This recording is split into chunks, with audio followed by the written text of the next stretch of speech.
And it looks like Jacob Fatu, he's not done with the tribal chief. This is, I'm going to say it like this. It's kind of awkward, but it works. Because, I don't know, there's something going on with Jacob Fatu. Since the moment he started in this company, I have to say it like that. He's just perfect. The perfect fit every time he has to attack. He has to dominate and he has to take all over the place. For some reason, he tends to call himself all gas, no brakes, and whatever it is. Because for what we saw tonight at Raw, it was clearly that we still have a second part of the storyline, if you could say that. And the cousins and everybody now, I would say again, Jacob Fatu, he's dominating all the cousins suddenly. Did you realize that part? Well, ladies and gentlemen, let's talk a little bit since the start of Jacob Fatu coming to WWE. Exactly. and that's, I wanted to do this a little bit. Let's talk about his career since he started, how he started in WWE and everything.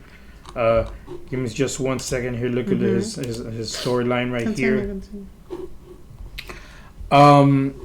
Jacob Fatu, you have to understand, is a bloodline member. He's blood with Roman Reigns, the Usos, Solo Sikoa, the whole Samoan family, Rikishi, everything. You guys is the original name Fatu, which comes from the Samoan family name, and this guy, we didn't think he was coming. We hear the story about him coming to the WWE, which we knew he was gonna come. We thought that he was gonna start in NXT when the first they announced it that he was gonna come.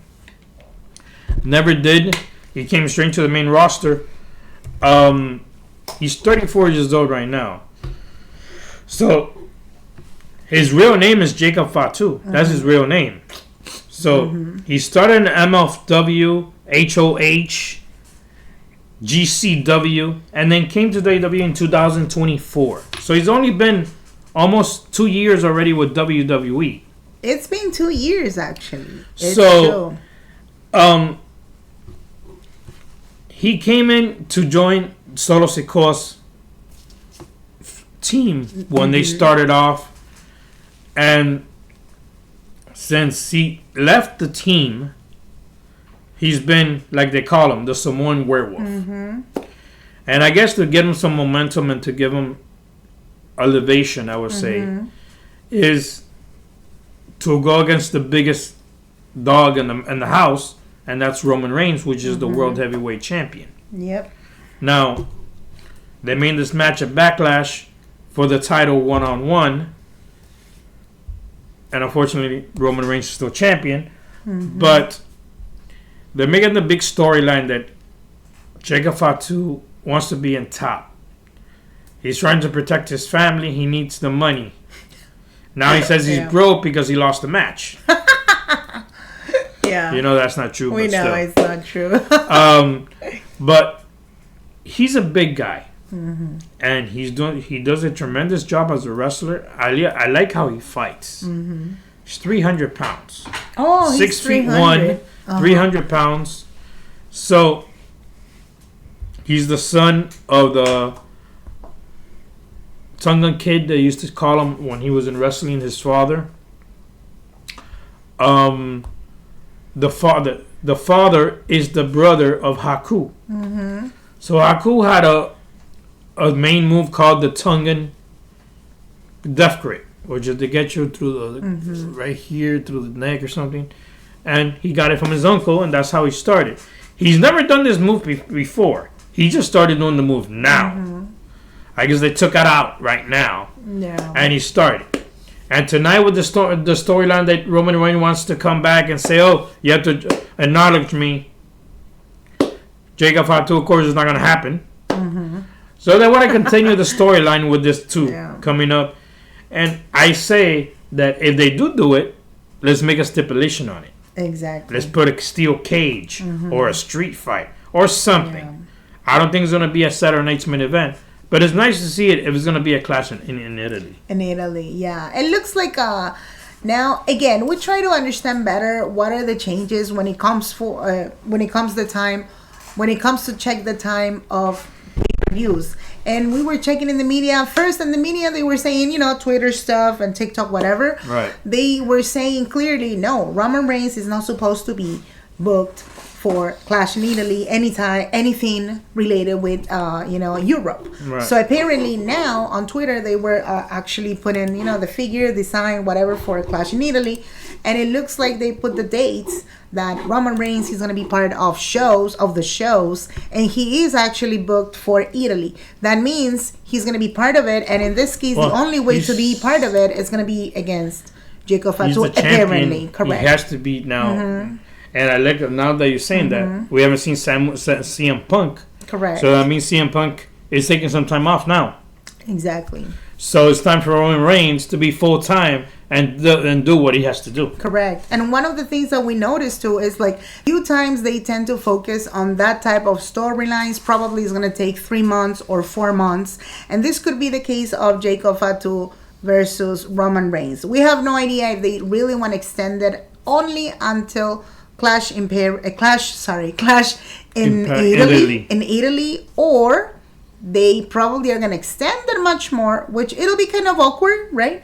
The idea is to Roman Reigns to retain the title, not the opposite, right? The idea is to see Roman Reigns until SummerSlam, probably, right? If you put Jacob Fatu having a title in his hands, we're not even sure if he can handle it. We just don't know. Right. But it doesn't mean that for 1 month they could do something different and something awkward and something creative, if you could call that, right?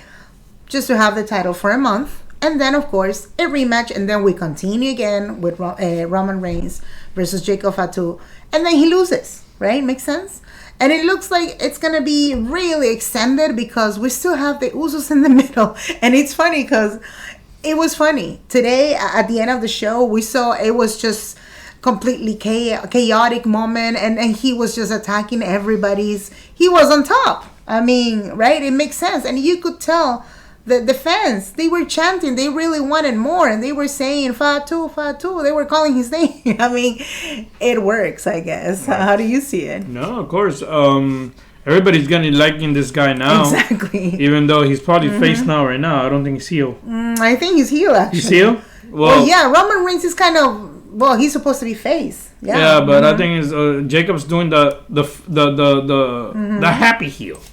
Okay. Because everybody's liking him and everybody's liking what he's doing. Okay. But this is a storyline that I think is going to be a little bit more extending all the way to SummerSlam. Yeah, it could be. And if he actually goes until SummerSlam, whoa, that's going to be huge. Do we see as Jacob Fatu as a champion in the future? Yes, we can. Of course. I guess in a moment, right. Like I said, this next match should be a stipulation. Let's put it in a steel cage, just put it hardcore, whatever. But something's going to happen. But it's kind of just like we were saying again. Let's see until what point they can actually continue. It was funny, you know how the fans are. They are always predicting, and it's normal, right? And they were saying too, what are the chances that the Usos can turn on Roman? But it looks like the Usos, they're still going to be part of Roman Reigns either way. Right. So it looks so difficult that, I don't know, that Jacob Fatu can have backup people, you know, support anywhere, because I don't think he has so many friends. Exactly. Not right now. Not even on a SmackDown. I don't know. It's just kind of awkward. He's been in both shows already. What happened if we see him again on Friday? We're not sure either. Yeah. So, anywho, you can let us know in the comment section. Do you like the idea? Should they continue and book this match at Clash in Italy or what? And do not forget to subscribe on time so you can get notified for much more videos.